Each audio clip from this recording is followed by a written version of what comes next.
Assalamualaikum warahmatullahi wabarakatuh. Tema kali ini kita membahas tema paling krusial, tema yang menyinggung iblis dan juga mereka-mereka yang mengikuti tapak iblis,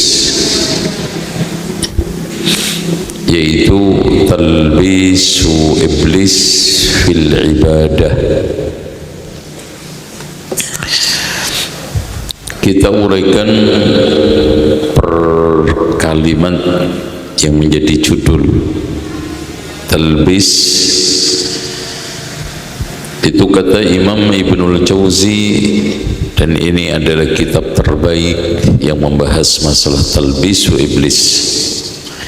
Makanya nanti kita akan merujuk kitab itu di dalam menjelaskan talbis iblis alal ubad fil ibadah, talbis iblis atas ahli ibadah di dalam ibadah.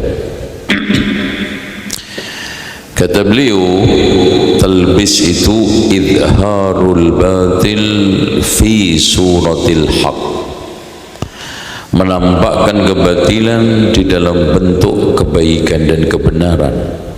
Itu talbis. Makanya di sini ada kemasan yang palsu, ada permak, ada polesan, ada bungkusan yang indah tapi menipu. Talbis iblis. Iblis adalah makhluk tersendiri yang tidak mengenal lelah, ngantuk, capek, tidur untuk menjalankan misinya. Makanya ketika Al-Hasanul Basri ditanya, ayanamu iblis, apakah iblis tidur wahai imam? Kata beliau menjawab, kalau iblis itu tidur, kita akan bisa istirahat sesaat. Tidurnya iblis maknanya adalah gencatan senjata dengan manusia, dan itu nggak pernah ada nas iblis gencatan senjata, kompromi. Capek gue ngoda manusia terus, nggak ada.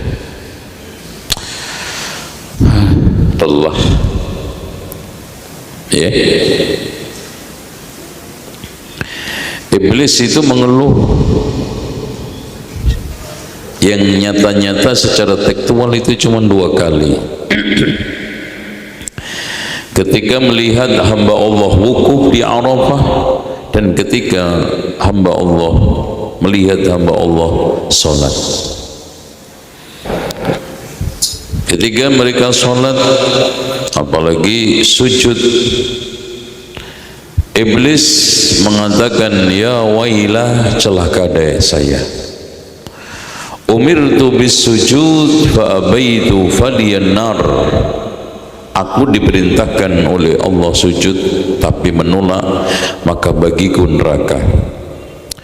Wa umira ibnu adam bis sujud fasajad, anak Adam diperintahkan sujud, Adam diperintahkan sujud, falahul jannah, baginya surga, nyesel seumur hidup. Dan penyesalan itu dijelaskan panjang lebar oleh Imam Muhammad Al-Maqdisi di dalam kitab yang cukup bagus.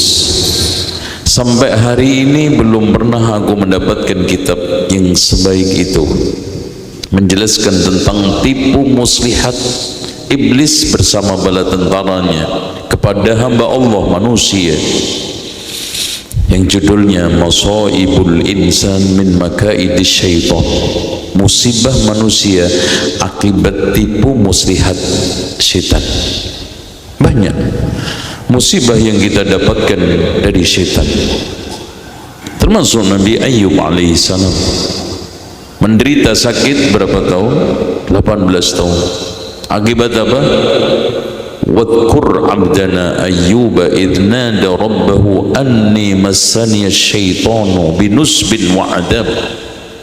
Nabi Ayub sendiri mengakui, ya Allah, aku tertimpa musibah dan penderitaan berat akibat gangguan syaitan.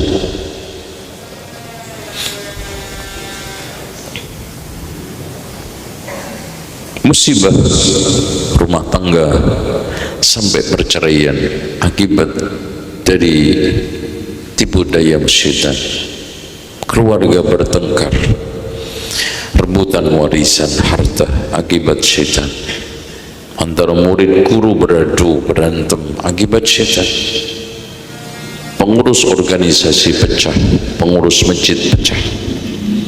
Bahkan pesantren bikin pesantren lagi, mengaku pesantren yang baru adalah pesantren perjuangan akibat syaitan. Makanya Rasulullah mengatakan di dalam hadis yang dikeluarkan oleh Imam Muslim di dalam sahihnya, inna iblisa wada'a arsyahu 'alal ma. Dalam lafaz lain 'alal bahri. Sesungguhnya iblis meletakkan singgasananya di atas air. Di dalam lafaz lain di atas lautan. Fayabussu sarayahu min huna, menebarkan bala tentaranya dari sana. Fa aqrabuhum minhu manzilatan, yang paling dekat posisinya tentara itu dengan iblis, a'dhamuhum fitnatan, yang paling mampu mendatangkan fitnah paling besar. Jadi manakala tentara iblis itu mampu mendatangkan, menghadirkan fitnah kepada manusia paling besar, maka dia paling dekat. Dia lapor ke iblis, aku telah melakukan ini. Setelah dia mengatakan semua itu nggak ada apa-apanya. Yang murtad akan masuk Islam nyanggi, yang ini maksiat tobat. Setelah lapor, aku bikin antara suami istri pecah. Langsung tentara itu dipeluk, ni'ma anta, kamu adalah sebaik-baik tentara. Nah, syaitan di dalam menggoda manusia itu lembut. Makanya Rasulullah mengatakan dalam hadis yang sahih, inna syaitana yajri fi Adam majrad dam. Syaitan itu jalan di dalam tubuh manusia. Di dalam menggoda manusia lembut, tidak berasa selembut aliran darah di dalam tubuh manusia. Antum ngerasain sekarang darah antum jalan? Rasain enggak? Enggak. Tahu-tahu capek, tahu-tahu gemetar, tahu-tahu apa jantungnya, apa kelepnya dol. Itu karena ketidakseimbangan antara oksigen dengan darah. Kalau kurang lancar oksigennya kebas, kalau kurang lancar darahnya apa? Pegel-pegel. Kan itu. Taunya apa? Efeknya. Itu juga proses setan menggoda manusia, nggak berasa, tapi tahu-tahu sesat, tahu-tahu males sholat, tahu-tahu pecah kongsi, tahu-tahu perpecahan terjadi, tahu-tahu suami istri tengkar, kan gitu. Enggak? Gimana? Setuju nggak? Kok bengong-bengong melototin gue? Iya. Coba bayangkan hadirin sekalian, logika-logika yang dihadirkan oleh setan kadang-kadang menipu. Ngapain antum beragama Islam? Susah jadi orang Islam. Lihat di mana-mana kalah. Iya ya. Antum kalau beragama jangan serius-serius banget. Nanti dikatain orang fanatik. kerja susah, gaul susah, kemana-mana repot. Tuh, yang haram aja susah mas, apalagi yang halal. Loh, semua indah. Makanya godaan setan yang paling berat itu adalah tazyin, memandang indah atas perbuatan maksiat. Betapa banyak pembenaran-pembenaran yang sering dilakukan oleh manusia untuk melakukan kesalahan. Iya tidak? Korupsi ada pembenarannya, selingkuh ada pembenarannya. Istri selingkuh karena suami selingkuh, selingkuh dibalas selingkuh, mantep. Kata iblis begitu. Kamu jangan diem aja, jadi perempuan ceng, jadi perempuan iya aja, protes kayak dikit-dikit, nggak zamannya. Kartini aja itu sudah hidup zaman Belanda aja itu bisa protes. Ngadepin suami keras kepala itu nggak laku, mbak. Tunduk, diem, nurut, bantah sekali-kali. Akhirnya apa?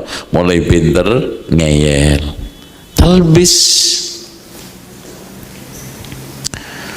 Betapa sering kita temukan di antara ikhwan menginginkan sempurna pada orang lain tapi tidak pada dirinya sendiri. Akhirnya bersikap boleh buat dirinya, tidak boleh untuk orang lain. Betapa mudah kita temukan di antara ikhwan mengatakan gurunya yang dulu didik dari orok sampai jadi, setelah dia jadi ustadz ngata-ngatain ustadznya. Iblis itu, talbis iblis.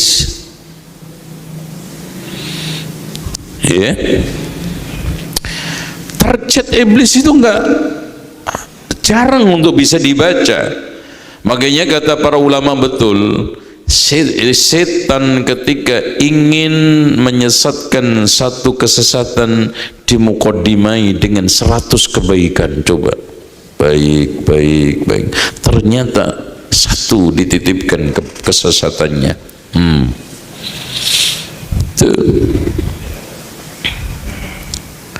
Kita sama-sama mendakwahkan sunnah, demi sunnah terus timbul perpecahan. Lucu kan? Sementara sunnah menginginkan kita untuk kompak, untuk bersatu, untuk akor. Wasiat para ulama juga begitu kan? Ya ahla sunnati tarafaqu, wahai ahli sunnah berlemah lembutlah di antara kalian. Fa innakum min aqallin nasi adada, karena kalian itu manusia paling sedikit. Udah sedikit segelintir tengkar. Astagfirullah, hebat banget sampean. Kurang kerjaan dan itu. Nah, banyak sekali talbis. Makanya kita langsung ada ya, di sana ada talbis untuk agama-agama selain Islam, pengikut selain Islam, dijelaskan oleh Imam Ibnu Jauzi dengan baik. Talbis untuk internal Islam, di sana disebutkan talbis kepada Khawarij, talbis kepada Rafidhah, talbis kepada Sufi, talbis kepada ini apa namanya Qadariyah, talbis banyak sekali.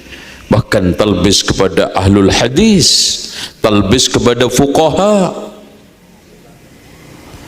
mereka yang hanya fanatis dalam masalah fikih dan seakan-akan agama itu cuma fikih, itu kena talbis. Sampai ada sebagian orang tidak mengenal imam-imam, terutama Imam Syafi'i, kecuali dalam bidang fikih saja. Mereka tidak kenal dan tidak mau tahu tentang akidahnya Imam Syafi'i bagaimana. Ya. Penguasaan Imam Syafi'i terhadap hadis bagaimana? Penguasaan Imam Syafi'i terhadap tafsir bagaimana? Dan istiqomahnya Imam Syafi'i, komitmennya Imam Syafi'i terhadap akidah ahli sunnati wal jamaah nggak kebahas. Yang ada kalau sudah bicara Imam Syafi'i, apalagi di Indonesia, cuma 5: qunut, tarawih 21 rakaat, terus apa? Ayo, gimana? Ngalami nggak? Kok pelotot-pelotot?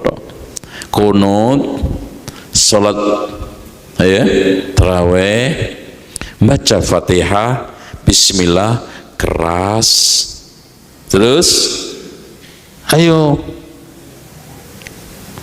Yang di masyarakat yang dikenal Imam Syafi'i apa? Ya udah qunut, tarawih 21 rakaat, terus, ya. Yang tadi baca Bismillah keras, duduk iftiros, sama yang terakhir, iya. Yang lainnya tutup, nggak ngerti. Bahkan yang ada yang lucu di Jawa katanya tingkepan itu madhabnya Imam Syafi'i katanya. Ya Allah, sejak kapan Imam Syafi'i tingkepan? Itu aneh, tingkepan, Masya Allah. Itu bahkan lebih anehnya, adzan 2 di Jum'ah itu diklaim madhabnya Syafi'i.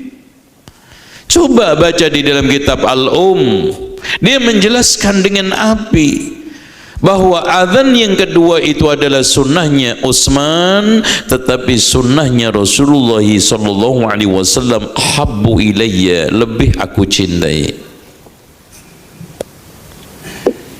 Sampai yang lucu itu kalau lagi Idul Fitri, rame-rame apa? Soal apa? Zakat. Zakat kan, antum kalau bayar zakat pakai apa? Beras apa uang? Yang uang itu mazhabnya siapa? Abu Hanifah.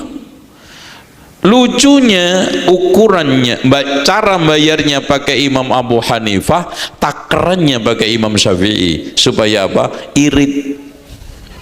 Karena kalau Imam Abu Hanifah itu hampir 5 liter. Kalau Imam Syafi'i kan 2,5 liter.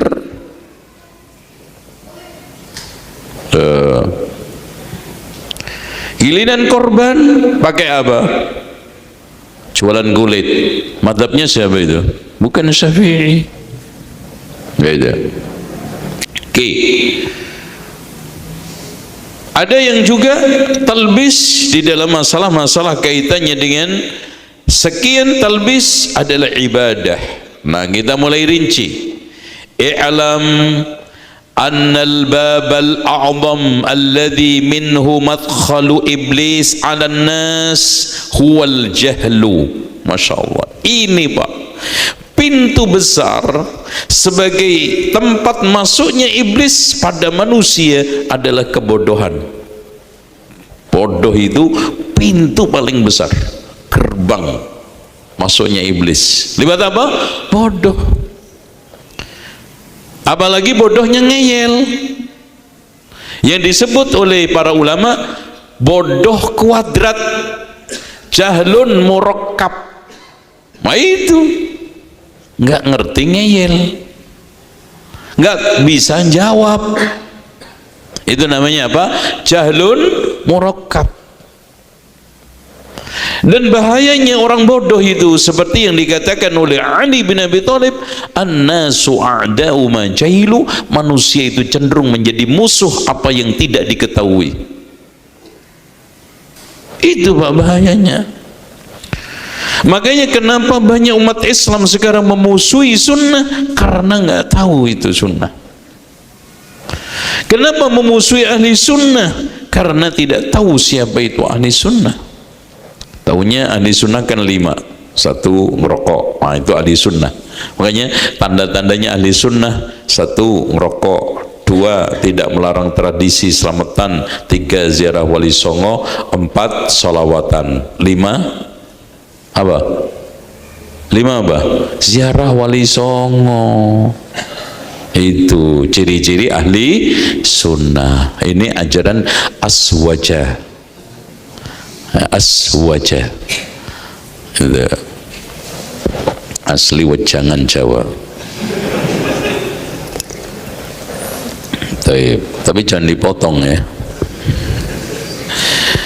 Baik. Hadirin sekalian yang dirahmati Allah, itu yang dikenal orang. Makanya bodoh ini penyakit yang menjadikan umat para nabi menentang nabi. Lihat umatnya Nabi Nuh menentang Nabi Nuh karena bodoh.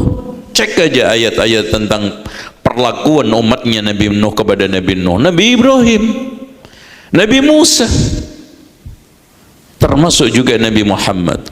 Bahwa yadkhul minhu 'alal juhal bi aman.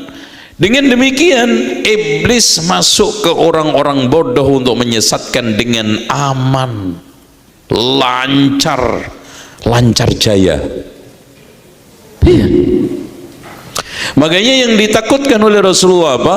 Akhwafu ma akhafu 'alaikum minal abidil jahil wal alimil fajir. Yang paling aku takutkan atas kalian adalah ahli ibadah yang bodoh, alim yang jahat, fajir. Wa amal alim fala yadkhul alaihi la musaraqatan. Adapun orang yang alim, tidaklah iblis itu bisa masuk kecuali curi-curi kesempatan. Nggak bisa lempeng lancar jaya gitu. Makanya iblis itu paling seneng sama orang bodoh. Nggak digoda aja udah sesat. Ngapain iblis?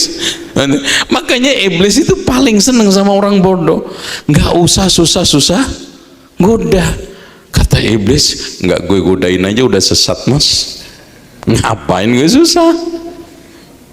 Makanya ghairil maghdubi alaihim waladhdallin. Gitu. Makanya orang ahli ibadah 1000 itu lebih ringan buat setan ketimbang alim 1. Karena itu. Oke, lanjut. Ana bacakan teksnya kitab ya.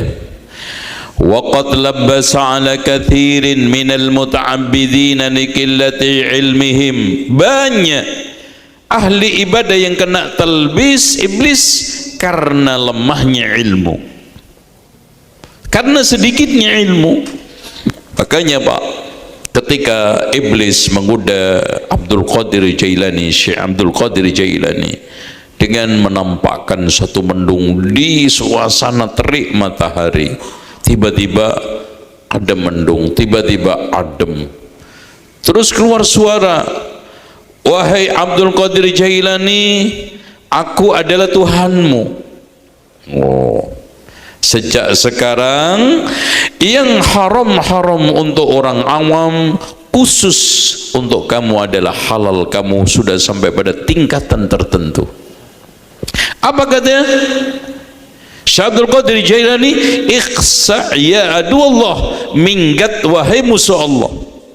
Kamu bukan Tuhan tapi iblis laknatullahi alaih. Langsung hilang mendungnya, terang lagi, pergi sambil meninggalkan suara, wahai Abdul Qadir Jailani, aku telah sanggup menyesatkan orang macam seperti kamu 70 lebih, dan aku gagal menyesatkan kamu karena berkat ilmumu. Ilmu yang dimaksud apa? Ilmu ma qala Allah wa qala Rasul wa qala sahabah. Makanya tokoh sufi mengatakan, Al-Junaid, ilmu saya ini dibatasi dengan Alkitab wa Sunnah. Itu. Lianna jumhurahum mustaghilun bitta'abbud, karena kebanyakan mereka hanya sibuk dengan ibadah, walam yuhkim al-ilma, dia tidak mengakurasikan seluruh praktek ibadah itu dengan ilmu. Cocok enggak, sesuai enggak, khali wali, enggak diurus, yang penting ibadah. Makanya qala Rabi' ibn Khusaim tafaqqaha thumma i'tazal. Di antara mereka belajar kemudian i'tazal. Fa'awwalu talbisihi alaihim, talbis iblis pertama kali kepada ahli ibadah, isaruhum ta'abbud 'alal ilmi, mereka lebih mengutamakan ibadah daripada ilmu. Sibuk iktikaf, diajak belajar susah. Sibuk sekarang ini solat nafilah sampai beratus-ratus rakaat, tapi duduk majlis nggak mau, baca kitab males. Akhirnya apa? Praktek ibadahnya lambat laun menyimpang. Wal ilmu afdal minan nawafil, padahal ilmu itu lebih utama dari seluruh ibadah yang sunnah nafilah. Fa'arahum anna al-maqsuda min al-ilmi alaman, ya. Dan sementara maksud daripada ilmu itu amal, fama fahimu min al-amal illa amal al-jawari, ya. Makanya isu kuliran mereka dikasih kalimat iblis, ngaji-ngaji aja kapan amalnya, antum amal-amal terus kapan ngajinya. Nah, iya kan? Dan yang lebih naif nanti Pak, mereka akhirnya mengkerucutkan amal itu hanya terbatas ibadah mahdhah yang parsial, hanya beberapa ibadah. Nanti akhirnya jadi ibadah-ibadah parsial, ibadah-ibadah yang hanya spesifik khusus, mungkin maaf amalul jawarih, yang penting bisa cingkrang katoknya, panjang jenggotnya, cukup. Enggak, padahal nah ini problem. Terus wa ma'alimu annal ilma amalul qalbi, sementara ilmu itu amalan hati, wa amalul qalbi afdal min amalil jawari. Makanya Pak, kenapa Imam Al-Bukhari membuat satu bab al-ilmu qabla al-qawli wal amal? Itu kenapa? Karena tidaklah ada satu amalan yang tidak didasarkan ilmu, maka merusaknya itu lebih besar daripada memperbaikinya. Makanya kata para ulama, faqidus syai' la yu'ti, orang yang tidak memiliki sesuatu tidak bisa memberi. Orang yang nggak punya ilmu bagaimana bisa mengajarkan kepada orang lain tentang kebaikan? Orang yang tidak memiliki ilmu bagaimana dia akan bisa menanamkan kebaikan-kebaikan? Bahkan yang ditanamkan apa? Kesesatan. Makanya Rasulullah SAW mengatakan, innallaha la yantazi'ul ilma intiza'a, Allah itu tidak mencabut ilmu begitu saja dicabut, walakin yantazi'uhu biqabdil ulama, akan tetapi dicabut dengan diwafatkan para ulama. Fa in halaku, ketika mereka sudah wafat, sudah tiada, ittakhadhan nasu ru'usan juhala, manusia banyak mengambil tokoh-tokoh pemimpin agama yang bodoh. Fasu'ilu, kemudian ditanya, fa'aftau bi ghairi ilmin, mengeluarkan fatwa tanpa dasar ilmu. Akhirnya apa? Fadallu wa adallu, sesat menyesatkan. Ini yang terjadi. Makanya Masya Allah Pak, ada suatu asar di mana umat ini akan hancur kalau kata Rasulullah SAW, idza kanatil fahishatu fi kibarikum, kalau kekejian itu sudah didominasi berupa perzinaan, didominasi oleh orang gedongan di antara kalian. Jadi orang-orang gedean, orang-orang yang sekarang ini high class, kerjanya cuman zina, Terus yang kedua, wal mulku fi sigarikum, kekuasaan dipegang oleh orang-orang kecilan, maksudnya orang-orang yang tidak kapabel. Nah, yang terakhir, wal ilmu fi radalatikum, ilmu dipegang oleh orang hinaan di antara kalian. Yang dimaksudkan adalah hadis Rasulullah, yaitu munculnya Ruwaibidah. Ar-rajulu tafih yatakallamu fi amril amah. Dan ini sekarang terjadi, malah orang yang kapabel, orang yang alim, orang yang rasih ilmunya tentang Al-Quran dan Sunnah tersingkirkan, tereliminir. Karena apa? Karena berbagai macam isu-isu, berita-berita, kampanye-kampanye gelap bahwa mereka itu tidak layak untuk diambil ilmunya. Selesai. Tayyib. Nah, sekarang langsung kita masuk. Setelah itu talbis rinci-rincinya kepada ahli ibadah. Talbis yang pertama adalah fil istitabah wal hadas, di dalam bersuci dari hadas dan najis. Ini udah mulai lucu-lucu ini.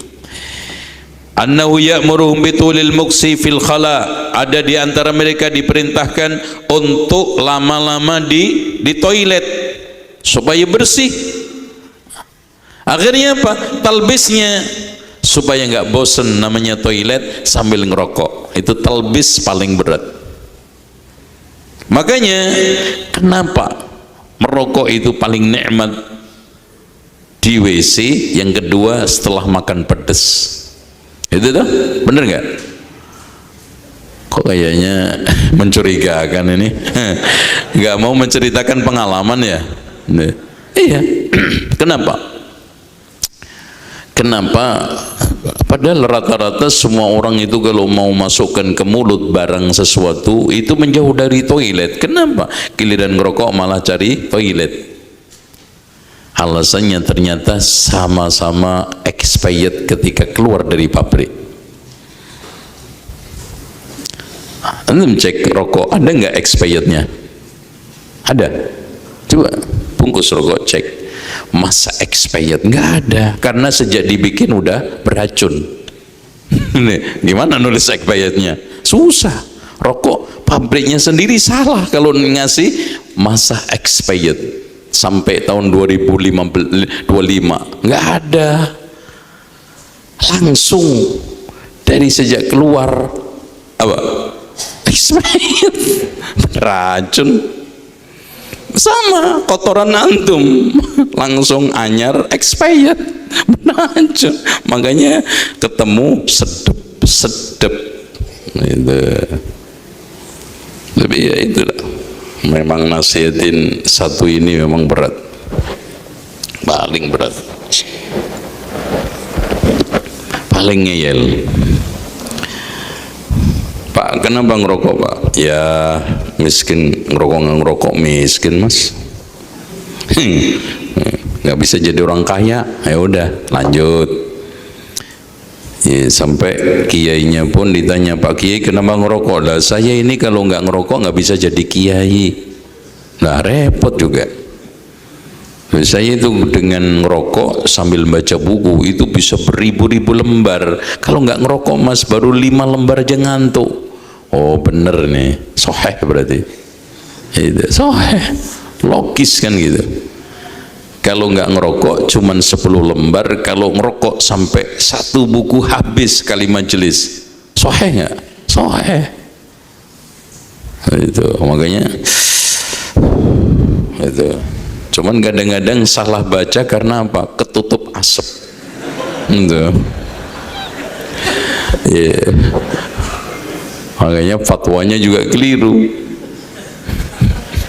Makanya fatwa di Indonesia tentang rokok itu nggak pernah beres. Di Padang Panjang dikeluarkan merokok haram, nyampe Jakarta masuk angin jadi makruh.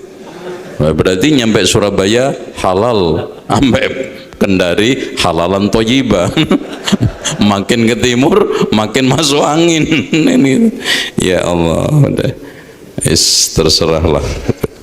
Ya kan, tapi kadang-kadang lucu. Kenapa orang rokok itu asapnya dikeluarin, dimasukin, dikeluarin, dimasukin? Kan kayak orang nggak waras tuh. Coba sekalian aja dikeluarin banyak, kepala masukin kresek, ditali. Kan awet. Ya. Nyampe kantor separuh kan, lumayan awet. Nanti separuhnya lagi pulang. Itu masuk tali ya, supaya asapnya nggak keluar, kan bagus. Astagfirullah ya. Oke, itu talbis. Baik.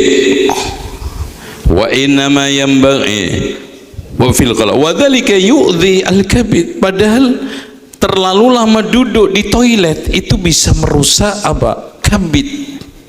Ya. Yaitu apa? Hati. Ya, hati bukan jantung ya. Cuman di Indonesia sudah salah terjemah. Qalbun diterjemahkan apa? Hati, padahal qalbun itu jantung. Kabid itu apa? Hati. Yang warnanya merah itu. Tapi mungkin yang dimaksudkan penerjemah dulu adalah jantung hati. Maksudnya jantung yang paling dalam, yang membuahkan kesadaran dan pemahaman, makanya disebut dengan jantung hati. Nah, tinggal hilang jantungnya, tinggal hatinya. Tapi aslinya jantung, qalbun itu. Cuman kalau dipakai sekarang jantung kan memang aneh.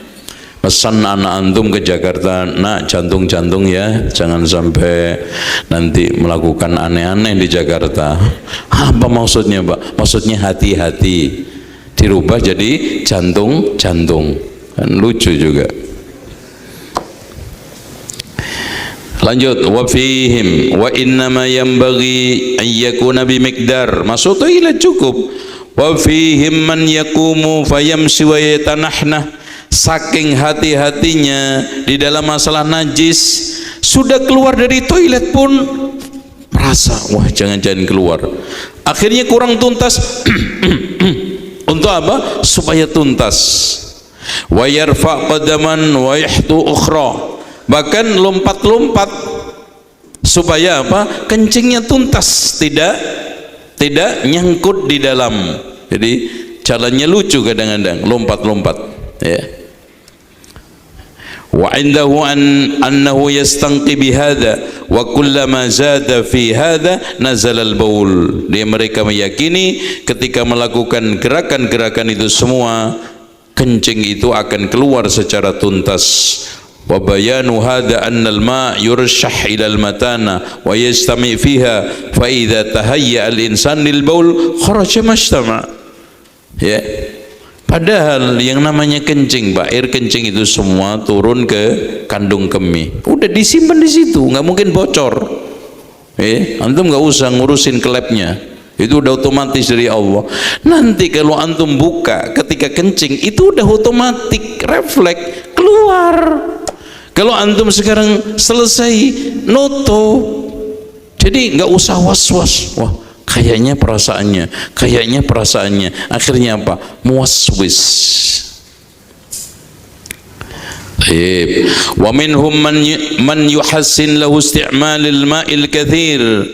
Akhirnya di antara mereka karena takut najis menggunakan air berlebihan. Pernah saya punya teman dulu ketika masa di Libya kontrak. Itu kalau wudu air 1 kolam habis. Itu pun masih belum sah. Ke masjid wudu lagi, Masya Allah.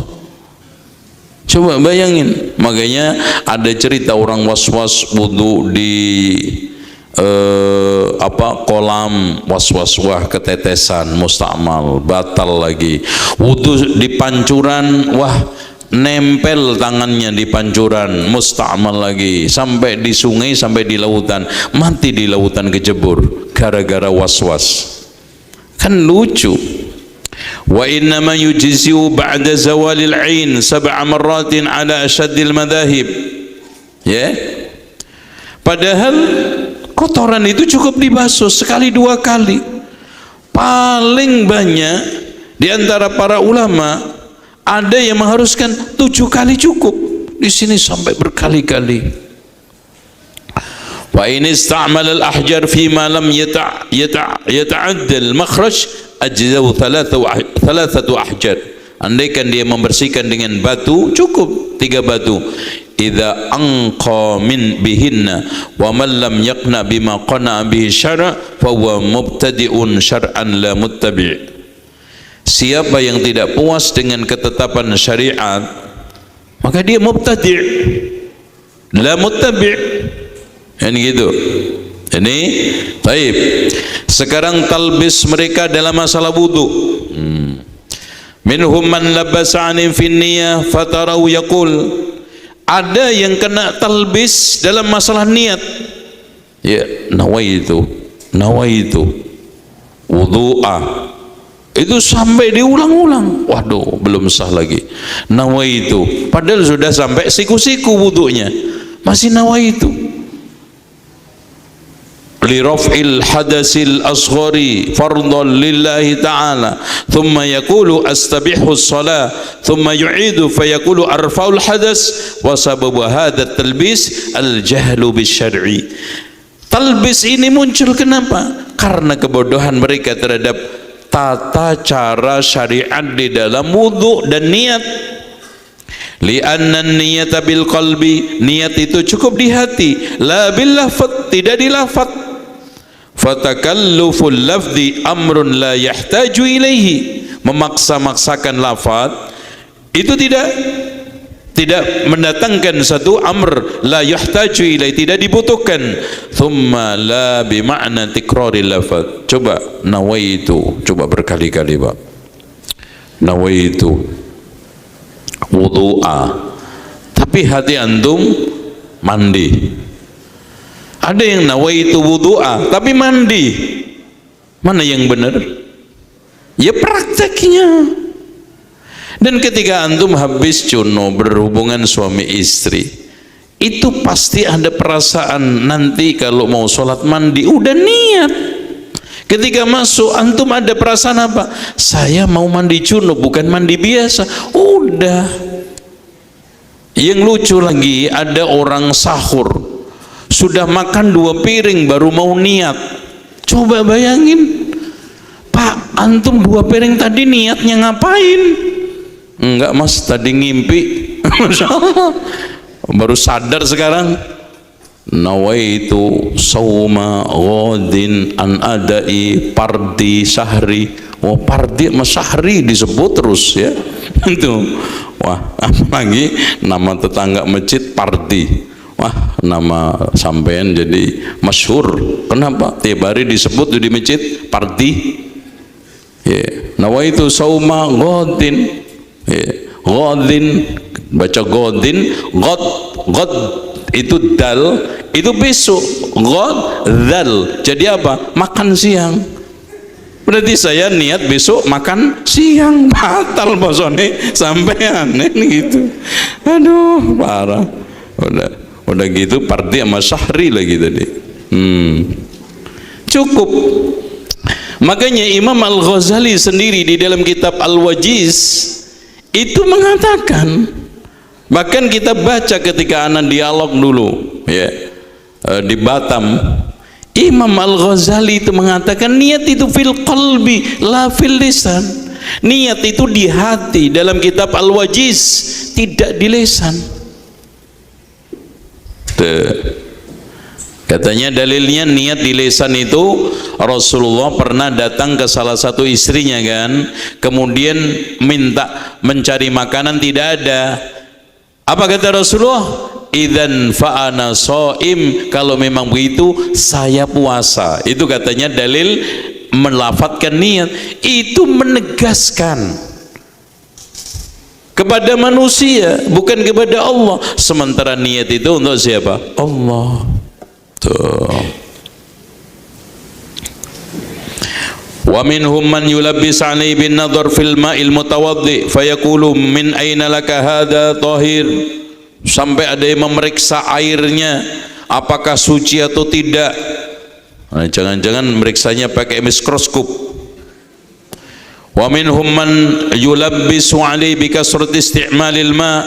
Ada yang kena talbis dengan air mustakmal yang tadi banyak sekali, sehingga akhirnya dia itu hidup di dalam was-was, sehingga was-was bukan hanya di dalam wuduknya, makanannya, minumannya, segala hal. Tapi anehnya orang-orang seperti ini tidak hati-hati di dalam menjaga lisan. Coba bayangin, ghibah lancar, namimah lancar, semua dosa-dosa yang besar dia tidak hindarkan. Dia menjaga banget supaya tidak terkena najis. Tapi kenapa dia tidak menjaga dari kotoran syirik? Padahal kotoran syirik lebih berat, lebih besar daripada kotoran najis. Tuh. Oke, sekarang masuk talbis. Makanya lil wudu'i syaitan yuqalu lahu walhan. Ya, kata Rasulullah, nanti ke kanan, udah kiri, baik. Taib. Setan walhan ini suka ngodain orang wudu. Ya, langsung aja biar nggak banyak. Nih, mana nih? Nah, sekarang talbis iblis di dalam masalah kaitannya dengan sholat. Adzan dulu.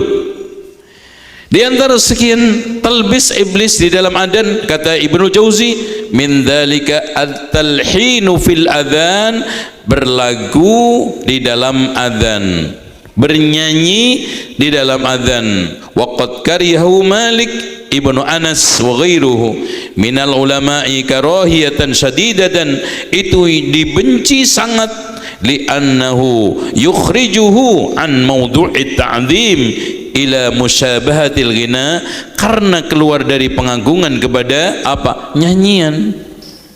Makanya ada sebagian orang adzan itu kayak nyanyi. Pak, kalau membaca Al-Quran dilagukan, ada perintahnya, man lam yataghanna bil Qur'ani falaysa minna. Iya tidak? Siapa yang tidak melakukan ketika membaca Al-Quran bukan termasuk golongan kami. Tapi ada enggak nas man lam yataghanna bil adzan falaysa minna? Siapa yang tidak melakukan adzan bukan termasuk golongan kami? Enggak ada. Makanya jangan sampai keluar. Adzan itu manggil, adzan itu ngusir setan. Kalau dilakukan Pak, kadang malah ngantuk. Hayya 'alas shalah,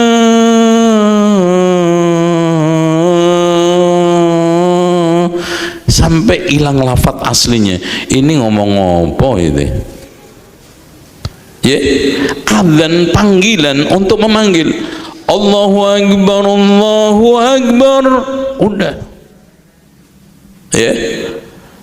Harokatnya, panjang pendeknya dijaga.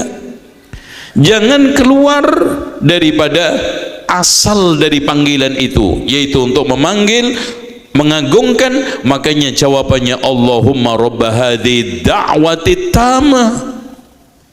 Itu ya. Wa minhu annahum yukhlituna al-adhan lil fajr bitadhkir wa tasbih. Di antara mereka mencampur aduk adzan dengan apa? Dengan zikir-zikir, tasbih macam-macam. Ya. Kadang-kadang kita itu tidak bisa membedakan mana yang adzan, mana yang bukan adzan. Wa qad ra'aitu man yaqumu bilailin katsirin 'alal manarah. Di zaman Ibnu Jauzi, saya temukan di antara mereka sampai naik menara-menara memberi mau'idhah dan membaca surat-surat Al-Quran dengan suara keras.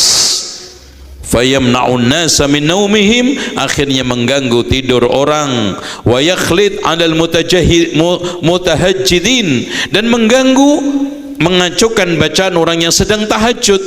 Coba bayangin Pak, antum sedang khusyuk membaca Al-Quran, di samping rumah antum ada masjid, suaranya kenceng, antum keganggu enggak? Bacanya keliru-keliru enggak? Ngadat enggak? Pasti. Yang awalnya kita hafalan lancar, karena ada suara tadi, ngaco hafalan kita. Baca Quran aja masih kacau. Tuh. Nah, sekarang talbis mereka di dalam sholat. Nah, wa min dzalika talbisu ma'ni fi siyabil ladzi yastatiru biha. Ada yang kena talbis dalam masalah kaitannya dengan apa? Pakaiannya. itu ditalbis ya. Di antara mereka ada yang sebelum sholat itu dibersihkan banget sampai dicelup ke sumur paling dalam supaya nggak ada najis baru dipakai. Wa minal muwaswisina man yaqtur 'alai qatrata ma'in fayaghsilu thawb kullahu. Di antara mereka sampai mencuci pakaian itu dikucurkan supaya nggak kepegang-kepegang, nanti kena air mustakmal. Oh, itu. Wa min dzalika talbisun fi niyyati shalah. Di antara mereka ada yang kena talbis dalam niat salat, sampai di antara mereka mengulang-ulangi us. Ya, pernah saya salat di Madinah, di Masjid Nabawi. Ana sudah masuk, tahu-tahu ada di samping saya salat. Enggak tahu orang Indonesia atau Malaysia. Ana mau tegur, sudah masuk. Kan nggak boleh membatalkan sholat. Di samping saya Pak, niat nggak selesai. Us. Ya Allah, lama banget. Jadi terganggu kan? Us. Subhanallah, manggil siapa? Istrinya apa? Oh, usolli maksudnya. Itu. Ada yang ngepasin karena harus antara Allahu Akbar, wah sebelum nggak sah, setelah Allahu Akbar baru kena, ulangin lagi. Subhanallah, kayak sholat Idul Fitri, takbirnya 7 kali. Itu. Ini adalah talbis iblis, ya.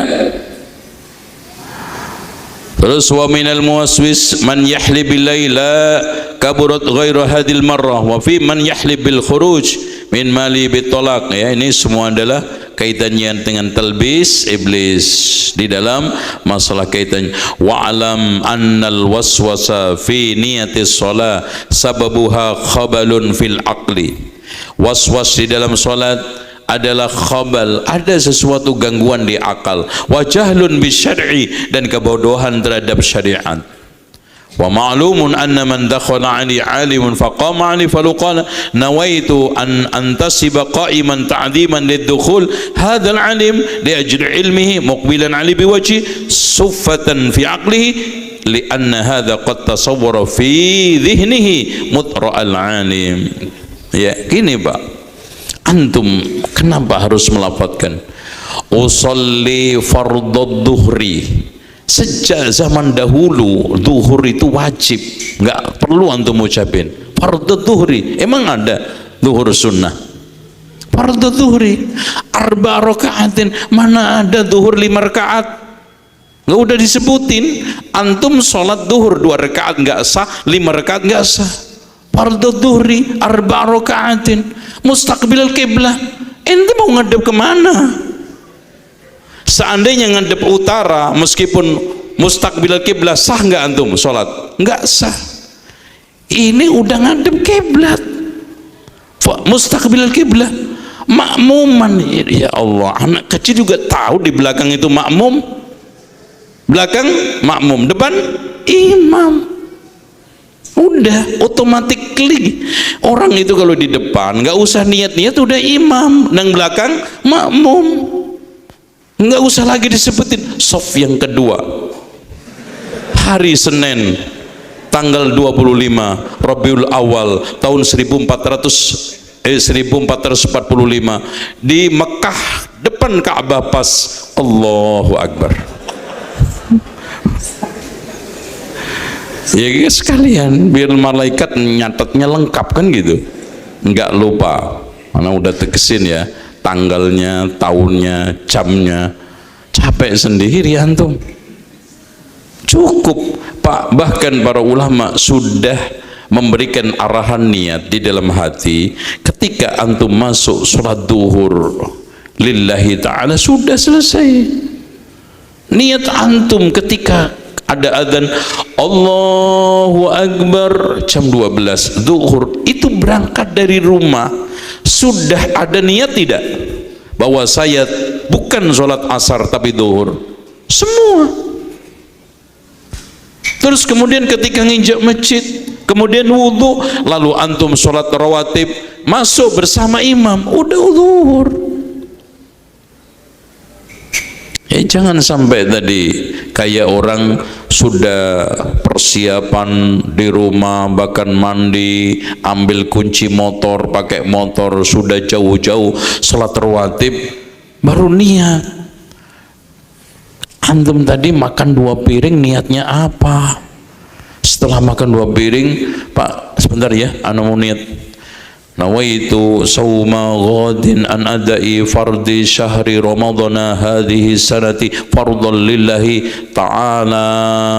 Udah, ngapain tadi makan 2 piring? Antum ketika cuci tangan, bukan cuci kaki, mau apa berarti? Ambil piring, jamnya jam 3:30 karena apa? Subuhnya jam 4, persiapan setengah jam. Maknanya antum apa? Ambil nasi, lauk pauk, makan. Antum sadar ketika bangun, dibangunkan sama istri antum, itu mau sahur. Iya tidak? Udah, niat itu. Makan, telap-telap, niat. Itu.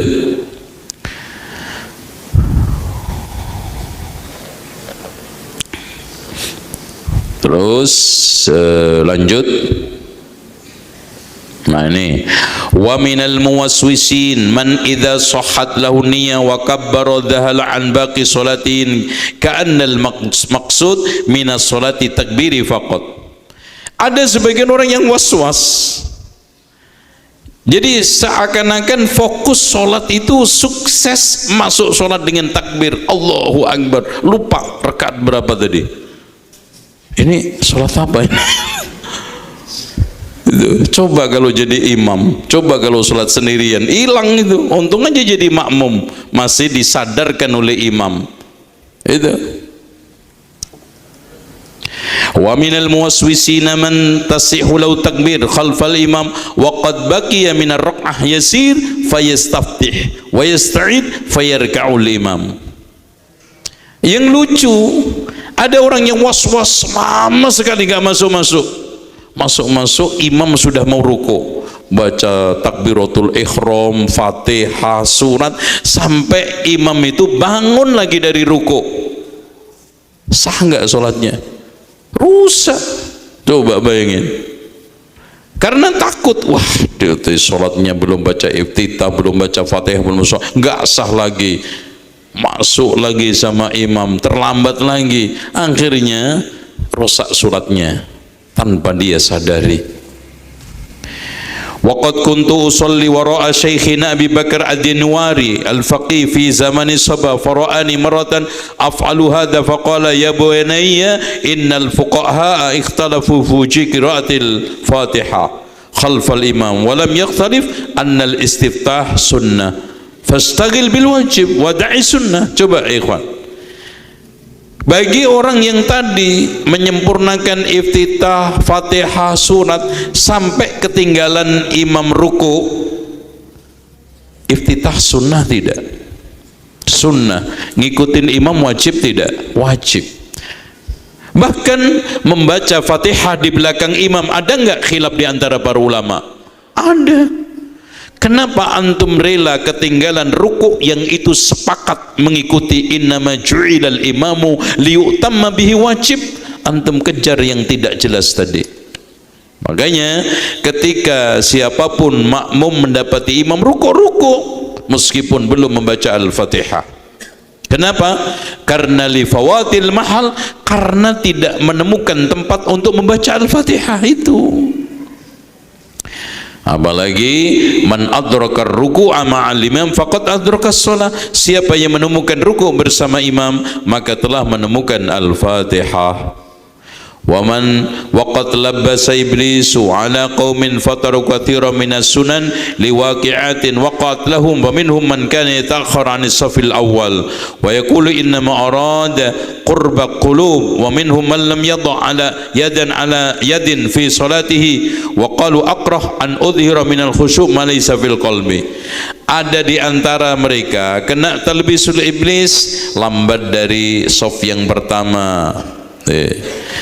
Saya belum siap secara hati, padahal ngejab saf yang pertama itu utama. Kata Rasulullah SAW, man law ya'lamun nasu ma fin nida was saffil awal summa la yajidu illa istahamu alaihi lastahamu alaihi. Kalau seandainya manusia itu tahu rahasia azan dan saf pertama dan tidak menemukan kecuali dengan cara undian, dia undian. Ini lambat gara-gara menata hati, sampai hatinya belum siap, sholat selesai enggak masuk-masuk juga talbis.